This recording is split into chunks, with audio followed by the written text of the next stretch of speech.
तो चलिए आज शुरू करते हैं हम लोग रिटायरमेंट एंड डेथ का थर्ड पार्ट 3। ये वीडियो आप लोग थर्ड पार्ट देख रहे हैं और यहाँ पे हम बात करेंगे आज revaluation of assets and reassessment of liabilities. इसके साथ साथ ही मैं आपको ये भी बताऊँगा कि हम ट्रीटमेंट कैसे करेंगे किसका, accumulated profits and accumulated losses का। ठीक, तो चलिए शुरू करते हैं। तो देखो, रिवैल्यूएशन एसेट्स और रीअसेसमेंट ऑफ लायबिलिटी जो हम करेंगे वो उसी तरीके से करेंगे जिस तरीके से हमने एडमिशन में किया था या फिर change in profit sharing ratio में किया था। कोई भी चेंजेस नहीं होना है, वैसा ही होगा, जर्नल एंट्री भी वैसे ही पास होगा, सब कुछ A to Z। आपको रिवैल्यूएशन अकाउंट बनाते टाइम आपको ये सोचना ही नहीं है, आपको रिवैल्यूएशन अकाउंट बनाते टाइम ये सोचना ही नहीं है कि डेथ है या क्या है। आपको सिंपल जैसे आप रिवैल्यूएशन अकाउंट बनाते थे आप वैसे ही रिवैल्यूएशन अकाउंट बनाएंगे। कोई भी चेंजेस नहीं करना है, सेम जर्नल एंट्री भी सेम होगा, each and everything will remain same. कुछ भी चेंज नहीं होना है, इसको दिमाग में बिठा लो, कुछ भी चेंज नहीं होना है। ओके, अगर प्रॉफिट आया या लॉस आया, अगर आपको बोला जाता है if the question is silent, तो ऑब्वियसली हमें रिवैल्यूएशन अकाउंट बनाना पड़ेगा। और रिवैल्यूएशन अकाउंट जब हम बनाएंगे तो वही, अगर हमें कुछ प्रॉफिट होगा तो हम उसे क्रेडिट साइड में लिखेंगे, अगर हमें कुछ लॉस होगा तो हम उसे डेबिट साइड में लिखेंगे। अगर रिवैल्यूएशन प्रॉफिट आ गया आपके पास तो आप क्या एंट्री पास करेंगे, तो आप एंट्री पास करेंगे, क्या एंट्री होगा बताओ, याद करो क्या एंट्री होना चाहिए हमारे पास। तो हमारी एंट्री हो जाएगी, अगर प्रॉफिट हुआ तो revaluation account debit to all partners,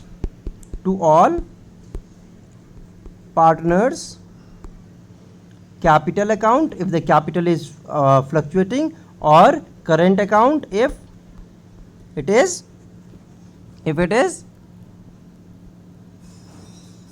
is fluctuating in nature।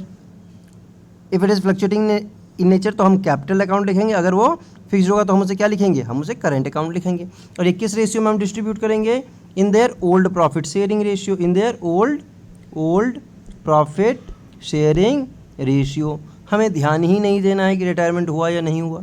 आगे, अगर इन केस अगर आपको ये बोल दिया जाए कि हमें रिवैल्यूड एसेट्स और रीअसेस्ड लायबिलिटी को रिकॉर्ड नहीं करना है तो हमें पता है कि हम एक ओरली वैल्यू फाइंड आउट करेंगे और फिर हम उसे गेनिंग टू सेक्रीफाइजिंग रेशियो में गेनिंग पार्टनर्स कैपिटल अकाउंट को डेबिट कर देंगे, to sacrificing partners capital account को हम क्रेडिट कर देंगे और वैल्यू लिख देंगे। पॉइंट समझ में आया? तो हम चलिए एक क्वेश्चन को करते हैं और फिर हम आगे बढ़ते हैं, देखते हैं कि हमारे पास क्या कुछ होगा। ओके, चलिए जी, ये क्वेश्चन आपके पास दिया हुआ है, इसमें सब कुछ ही कवर कर दिया गया है A to Z।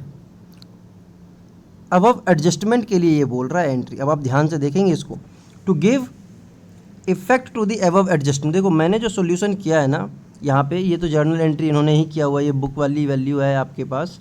तो अगर हम इन चीज़ों को थोड़ा सा चेंज करके देखें तो हमारे पास क्या आएगा, हम इसके बारे में भी बात करेंगे। तो हम इस क्वेश्चन में हम दोनों चीज़ के बारे में बात करेंगे कि अगर हमें इसको रिकॉर्ड करना होगा, चेंज वैल्यू को रिकॉर्ड करना होगा तो हम कैसे एंट्री करेंगे, और अगर चेंज वैल्यू को रिकॉर्ड नहीं करना होगा तो हम कैसे एंट्री पास करेंगे। Point is clear? तो चलिए हम पहले एज्यूम कर लेते हैं कि इस केस में हमें सिर्फ और सिर्फ एडजस्टमेंट एंट्री पास करना है। यहाँ पर रिवैल्यूएशन अकाउंट के बारे में हम बात नहीं करते क्योंकि हमें तो दोनों पार्ट करना है। ठीक है, तो हमें ये ध्यान रखना है। क्या बोला गया है, debtors 11,000 to be return off, तो हमें एडजस्टेड वैल्यू फाइंड आउट करना है। तो हमें एडजस्टेड वैल्यू के लिए हमें ध्यान में रखना होगा कि हमें प्रॉफिट होगा या लॉस होगा। तो आप लोग इसे अच्छे से एक्सप्लेन करके लिखेंगे, मैं आपको समझाने के लिए लिख देता हूँ कि debtors of 1100 to be return of as no longer receivable. 1100 को राइट ऑफ करना है, ये पॉइंट बहुत इंपॉर्टेंट है। और इस साल तो ये जो पॉइंट है वो बहुत इंपॉर्टेंट इसीलिए भी बन गया है कि हमें यहाँ से कैपिटल एडजस्टमेंट हटा दिया गया है। तो रिवैल्यूएशन में ये बहुत सारे चेंजेस लेके आएंगे और फिर हमें ये काम करना पड़ेगा। ठीक है, तो इसको ध्यान से देखना है। चलिए मैं लिखने के लिए थोड़ा सा स्पेस बना लेता हूँ अपने पास। हाँ, अब आपको ध्यान से देखना है इस पॉइंट को, पेन भी लेना पड़ेगा मुझे फिर। चलिए पेन भी ले लेते हैं यहाँ से। चलिए, तो अब 5:3:2 था। ठीक है, हमने सब काम कर लिया। अब क्या बोला है कि debtors 1100 to be return of as no longer receivable. 1100 ठीक है जी, लेकिन हमारे पास प्रोविज़न तो ऑलरेडी 800 का है, तो लॉस हमें कितने का हुआ, -300 रुपीज़ का। 1100 का लॉस है, 800 के लिए पहले से ही प्रोविजन बना हुआ है, तो 300 का लॉस हो गया। ठीक है, सेकंड पॉइंट क्या बोला गया, इसको ध्यान से समझेंगे आप सेकंड पॉइंट के बारे में। Provision for doubtful debt is to be maintain at existing rate. अब ये तो गड़बड़ है हिसाब किताब। अब क्या करेंगे हम, इसको ध्यान से देखना है आपको। अब बोला है कि 16,000 तो हमारे पास पहले से ही था, जिसमें से आपने बोला जी कि हमारा जो 1100 रुपये का है वो लॉस हो गया। तो अब हमारे पास बच कितना गया, 14,900। अब हम 14,900 का क्या करेंगे, 5% निकालेंगे एट द रेट 5%। तो इसका अगर आप निकालेंगे तो आपके पास कुछ कितना आ जाएगा, 5% कोई निकालेगा इसका, 745 आ जाएगा 5%। ये हमारे लिए है। तो ये तो दोबारा एक नया प्रोविज़न क्रिएट करना पड़ेगा। तो ये 745 क्या हो जाएगा हमारे लिए, लॉस हो गया जी। तो माइनस कर दो और 745 लॉस के लिए यहाँ पे लिख दो। ठीक है, मैं इसको फिर इरेज कर देता हूँ ना। इसको आपको ध्यान में रखना है कि हमें इसको कैसे करना है। चलिए जी, तो अब हम जब यहाँ पे पहुँचते हैं आगे, तो हमारे पास क्या कुछ और रहेगा, इसके बाद चलते हैं हम। थर्ड एंट्री क्या बोला है, stock to be written down by, ये भी लॉस है जी, 1055। फिर क्या बोला, land and building written up by 11,000, तो प्रॉफिट है 11,000 रुपीज़ का। ठीक है जी। इसके बाद और क्या बोला है हमें, plant and machinery reduce to 34,000, 35,000 का है, 34 हो गया, तो 1,000 रुपये का लॉस हो गया जी हमारे पास यहाँ पे, है ना। इसको 1,000 पढ़ना, थोड़ी सी राइटिंग मेरी बहुत अच्छी हो जाती है, मैं जानता हूँ। नेक्स्ट इज प्रोविज़न 600 रुपये का बनाना है हमें, और provision to be made for repair 600, तो माइनस कर दो 600, ये तो हमारे लिए लॉस है। Old computer previously return of, वो हमें 2,000 रुपये दे के चला गया जी, तो इधर प्लस कर दो। ये ना पता नहीं क्या ही हो जाता है। हाँ चलिए, तो कितने का था हमारे पास, 2,000 रुपये का था, तो प्लस कर देते। स्पेस थोड़ा सा कम है तो थोड़ा एडजस्ट कर लीजिए आप लोग। ओके, नेक्स्ट हमारे पास क्या आ गया, firm had to pay 5,000 to an employ injured in an accident, ये भी हमारे लिए लॉस ही है, माइनस कर दो जी इसको। एंड अनरिकॉर्डेड मशीनरी 10,000 रुपये का, तो ये हमारे लिए प्रॉफिट हो जाएगा। अब यहाँ से नेट इफेक्ट फाइंड आउट कर लेंगे और फिर आप उसको गेनिंग और सेक्रीफाइसिंग रेशियो में बांट देंगे, कहानी ख़त्म। यही है हमारे पास। जो भी अगर पॉजिटिव होगा तो हम अगर हमारे पास वैल्यू पॉजिटिव आया तो revaluation account debit to partners capital account और करेंट अकाउंट। यहाँ पे क्या आएगा हमारे पास, यहाँ पे कुछ नहीं दिया तो हम partners current account capital account लिखेंगे। और अगर लॉस आ गया तो हम इसे क्या लिखेंगे, partners capital account debit to revaluation account. आप इसे इजीली कर सकते हैं, एडजस्टमेंट वैल्यू आप ऐसे कर सकते हैं। ये जो मैंने आपको बताया, क्या ये सही बताया है? पॉज करके सुनना मैंने आपको क्या बोला है। ये जो मैंने आपको बताया ये एडजस्टेड वैल्यू से रिलेटेड हम बात कर रहे हैं, और एडजस्टेड वैल्यू में क्या होता है हमारे पास, गेनिंग टू सेक्रीफाइसिंग। अगर प्रॉफिट हुआ तो गेनिंग टू सेक्रीफाइसिंग, अगर लॉस हुआ तो सेक्रीफाइसिंग टू गेनिंग। ये एंट्री याद रखना है, ये एग्जाम में पूछे जा सकते हैं, 1 मार्क का क्वेश्चन आ सकता है आपके पास, इसको याद रखना। तो जो भी वैल्यू आएगा इससे रिलेटेड आप कर देंगे। ठीक है, चलिए जी नेक्स्ट पार्ट की तरफ हम चलते हैं, और नेक्स्ट पार्ट में हमारे पास क्या दिया हुआ है वो देखते हैं। अब हमने ये एज्यूम कर लिया कि ये जो क्वेश्चन है ना, to give the effect of the adjustment you are required to pass journal entry and prepare revaluation account. तो इन्होंने देखो जर्नल रिजर्व की एंट्री पास कर ली है। हम क्या क्या एंट्री पास करेंगे, रिवैल्यूएशन के लिए क्या क्या एंट्री पास करेंगे। पहला बोला है debtors of 1100 to be return of as no longer receivable. तो 1100 रिटर्न ऑफ 800 पहले से ही हमारे पास प्रोविजन है, तो 300 रुपये का हुआ है, तो हम क्या एंट्री पास करेंगे, क्या एंट्री पास करेंगे, revaluation account debit to provision for doubtful debt account. यहाँ पे देखो, यहाँ पे इन्होंने गड़बड़ एंट्री पास किया हुआ, आप इसको एक साथ ही एंट्री पास कर सकते हैं। Revaluation account debit to bad debt, आप 300 रुपीज़ की एंट्री डायरेक्टली एक ही एंट्री पास कर सकते हैं। देखो यहाँ पे अगर आप इसमें देखेंगे इसके सॉल्यूशन पार्ट को, तो इन्होंने क्या किया हुआ है, इन्होंने ये किया हुआ है bad debt account debit, bad debt हमारा लॉस है, ठीक है, बैड डेट अकाउंट डेबिट किया हुआ है इन्होंने 1100 से टू डेटर, डेटर भी चला गया जी। अब क्या करेंगे, अब ये लिखेंगे जी provision for doubtful debit, doubtful debit कितने से, 800 से, क्योंकि 800 पहले हमने क्रिएट किया था। अब रिवैल्यूएशन अकाउंट को डेबिट कर दो कितने से, जो बाकी 300 बचा वो, टू बैड डेट कर दो जी 1100 रुपीज़ का। तो यही एंट्री इन्होंने भी पास किया। तो इन दोनों को अगर आप क्लब करेंगे तो आप वहीं पे पहुंच जाएंगे जो मैं आपको समझा रहा हूं। देखो यही एंट्री इन्होंने पास किया हुआ है, ठीक है। फिर आपको क्या बोला गया, फिर आपने दोबारा से प्रोविज़न क्रिएट किया, तो सेम आप एक और एंट्री पास करेंगे, provision for doubtful debt account, sorry revaluation account debit to provision for doubtful debt account. ऐसे ही आप सारी एंट्रीज़ को कर लेंगे और उसके बाद आप एक रिवैल्यूएशन अकाउंट ऐसा बना लेंगे और आपके पास 15,000 रुपीज़ का प्रॉफिट आ जाएगा। और जो भी प्रॉफिट आएगा उसको आप ओल्ड प्रॉफिट शेयरिंग रेशियो में पार्टनर्स के बीच में बांट देंगे 5:3:2 में, और ये हमारे पास रिवैल्यूएशन अकाउंट बन गया। तो आपने देखा कि हम रिवैल्यूएशन अकाउंट को वैसे ही बनाएंगे जैसे वो पहले बनता था, ट्रीटमेंट भी हम वैसे ही करेंगे जैसे हम पहले करते थे, कुछ भी चेंजेस नहीं है। चेंजेस कहाँ आएगा, चेंजेस आगे के टर्म्स में आएगा, चेंजेस आगे वाले वीडियोज़ में आप देखेंगे, ठीक है। तो इसी टाइप के एक दो क्वेश्चन जो आपके पास हैं बुक से उठाइए और उसको कीजिए, ठीक है। ओके, तो यहाँ तक तो हम लोगों ने कर लिया। अब हम चलते हैं कि हम एक्यूमुलेटेड प्रॉफिट और एक्यूमुलेटेड लॉस की ट्रीटमेंट कैसे करेंगे, वो भी मैं आपको बता दूं। वो भी हम कैसे करेंगे, वो भी हम सेम उसी रेशियो में करेंगे जैसे हम पहले करते हुए आते थे। अगर उसको डिस्ट्रीब्यूट करना है, अगर उसे डिस्ट्रीब्यूट करना है तो जैसे अगर देखिए यहाँ पे आप for distributing reserve and accumulated profits, अगर क्वेश्चन साइलेंट है एंड हमारे पास ये सब चीज़ें हैं तो हमें डिस्ट्रीब्यूट ही करना होता है। तो जनरल रिजर्व को डेबिट कर दीजिए अगर है तो, प्रॉफिट एंड लॉस या balance available in profit and loss account को डेबिट कर दीजिए। Only credit balance, credit balance का मतलब क्या होता है, प्रॉफिट, उसको आप डेबिट कर दीजिए। वर्कमैन कॉम्पनसेशन रिजर्व अकाउंट को डेबिट कर दीजिए, सिर्फ वो पार्ट जो पार्ट क्लेम में नहीं आएगा। अगर सपोज क्लेम है 25,000 रुपये का, वर्कमैन कॉम्पनसेशन रिजर्व है हमारे पास 30,000 रुपये का, तो 30 में से 25 को माइनस कीजिए, 5,000 बच के, उस 5,000 को आप डेबिट कर दीजिए। मैंने लिखा हुआ है यहाँ पे excess of reserve over liabilities. Then ऐसे ही आप फिर आगे बढ़िए और आप IFR, कोई भी एक्सेस है रिजर्व के ऊपर उसको आप क्या करेंगे, डेबिट कर देंगे टू पार्टनर्स कैपिटल अकाउंट और to partners current account in their old profit sharing ratio. कुछ भी रेशियो हम चेंज नहीं करेंगे, ठीक है जी। नेक्स्ट में अगर हमारे पास अक्यूमुलेटेड लॉसेज आ गया तो हम क्या करेंगे, तो हम एंट्री रिवर्स कर देंगे। जैसे प्रॉफिट एंड लॉस में अगर डेबिट बैलेंस है तो उसको हमें क्रेडिट करना पड़ेगा, एडवर्टीजमेंट सस्पेंस अकाउंट है उसको क्रेडिट करना पड़ेगा, और इसे ही हमें फिर ओल्ड पार्टनर्स में क्या करना पड़ेगा, उनके करंट रेशियो या फिर उनके करंट अकाउंट या फिर उनके कैपिटल अकाउंट पे हमें क्या करना होगा, ओल्ड प्रॉफिट शेयरिंग रेशियो में डिवाइड कर देना पड़ेगा, डिस्ट्रीब्यूट कर देना पड़ेगा। तो ये आप इजीली कर सकते हैं।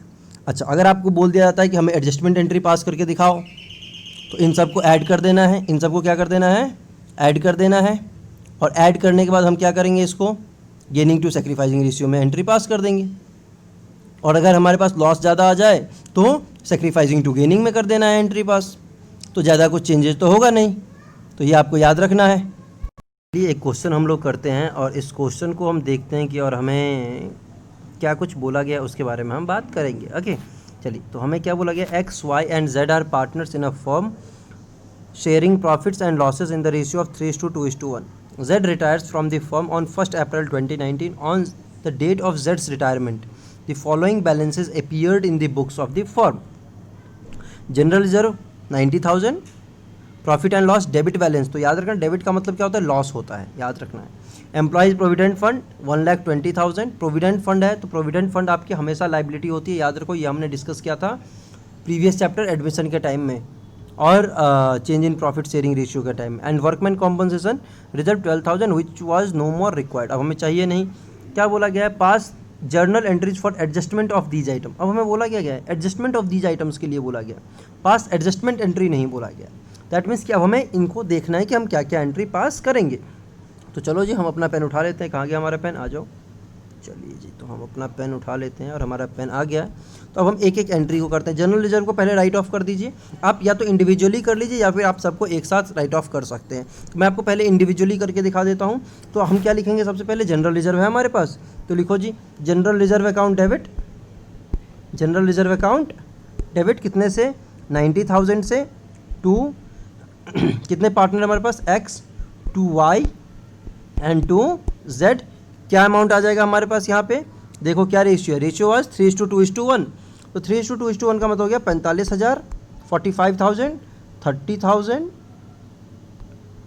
एंड 15,000। तो ये हमारे पास एंट्री आ जाएगा। ठीक है, नेक्स्ट दूसरा पॉइंट क्या था हमारे पास, profit and loss account debit balance है, दैट मीन्स ये हमारे लिए लॉस है। तो अब हम क्या करेंगे, अब हम यहाँ पे एक्स को डेबिट कर दो, X debit, Y debit, Z debit to profit and loss account, इसको राइट ऑफ करते हैं। याद रखना आप, प्रॉफिट को हम डिस्ट्रीब्यूट करते हैं, लॉसेस को हम राइट ऑफ करते हैं।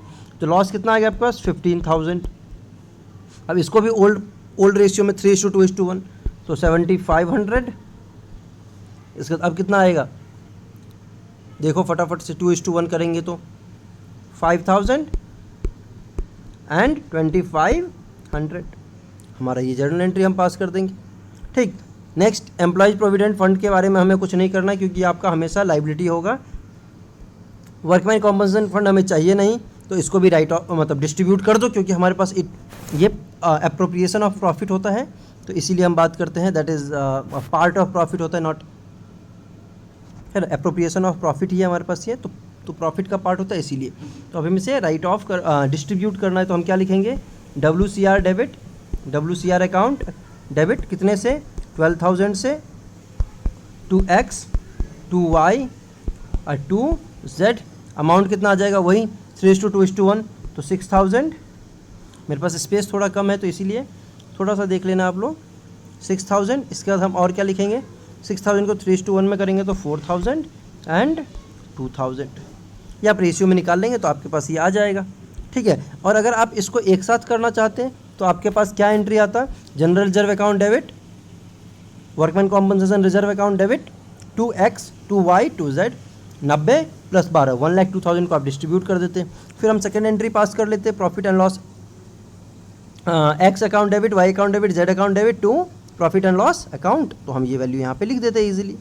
ठीक है, अब सपोज करो कि यहीं पे अगर हमें इस क्वेश्चन पूछा जाता है कि पास एडजस्टमेंट एंट्री, अब ध्यान से मेरी बात सुनो, अगर हमें बोला जाता है कि pass adjustment entry, pass adjustment of these item बोला गया है, यहाँ पे इस लाइन को देख लो, ये लाइन अलग है, पास एडजस्टमेंट एंट्री बोला जाता है, एडजस्टमेंट एंट्री।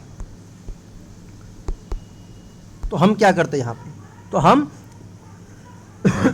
हम फिर वहीं पे पहुँचते, कहाँ पे, गेनिंग टू सेक्रीफाइजिंग में पहुँचते। तो इसके लिए हमें पहले गेनिंग रेशियो फाइंड आउट करना होता है, फिर सेक्रीफाइजिंग रेशियो फाइंड आउट करना होता। अब अगर सपोज करो जेड रिटायर कर जाता है, तो जेड रिटायर कर गया जी, तो अब हमारा न्यू प्रॉफिट शेयरिंग रेशियो क्या बन गया, एक्स और वाई का 3:2। अब निकाल लो गेनिंग रेशियो जरा एक्स का जब निकालोगे तो अब आप लोग कैलकुलेट करो, एक्स और वाई का जो गेनिंग रेशियो आएगा, एक्स गेन करेगा, मैं आपको बता देता हूँ, एक्स जो गेन करेगा वो एक्स गेन करेगा आपका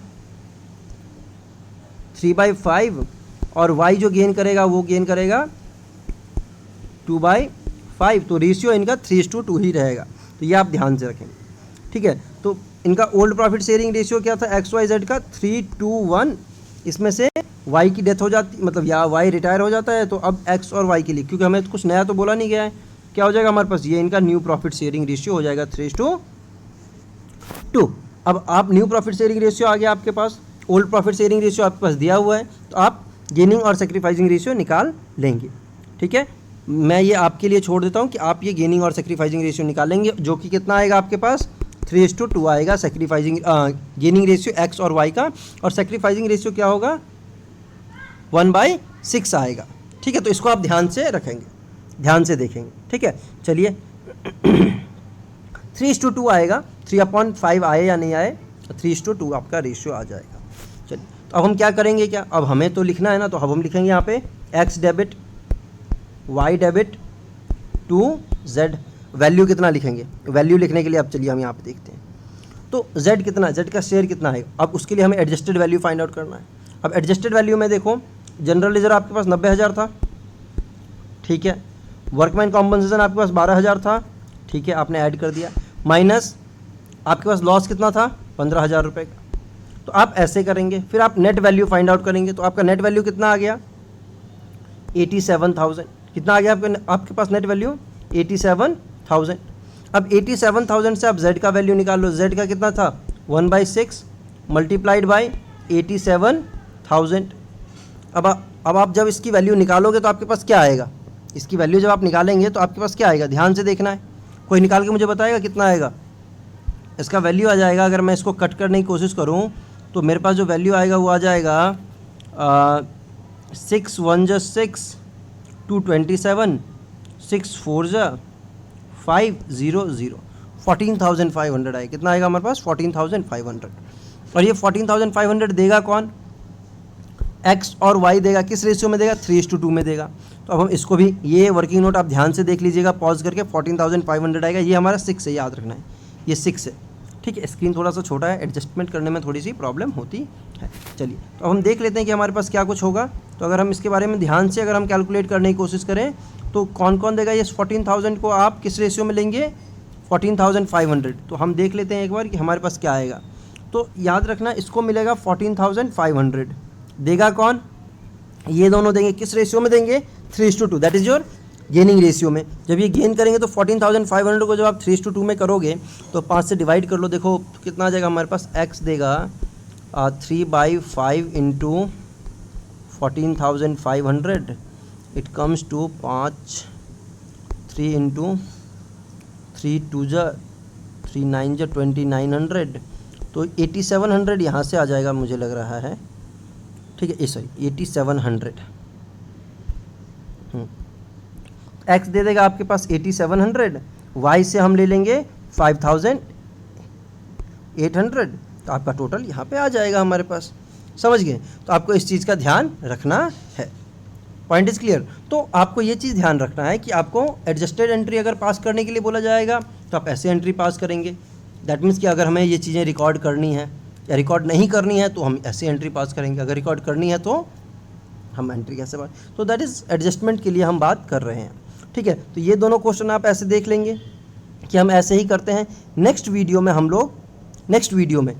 लोग जो है वो बात करेंगे, एक फुल फ्लेज्ड क्वेश्चन के बारे में बात करेंगे, जहाँ पे हम capital account and revaluation account and balance sheet भी बनाएंगे और फिर हम क्वेश्चन को आगे देखेंगे, ठीक है। तो अभी आप इन चीज़ों को कीजिए और अगर कोई डाउट हो तो कमेंट करके बता दीजिए।